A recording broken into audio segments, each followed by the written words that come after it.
Ik werd vanochtend wakker omdat ik een raar geluid hoorde in de tuin. Toen ging ik kijken en toen lag er een vogel op zijn rug voor de deur.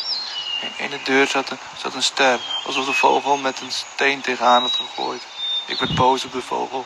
Ik zei, weet je met stenen tegen mijn deur aangooien, hè?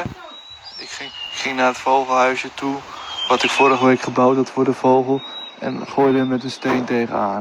Vind je ook niet leuk, hè, vogel, zei ik. De vogel zei niks terug, maar we wisten allebei dat het goed zat. Toen gingen we samen in de zon liggen.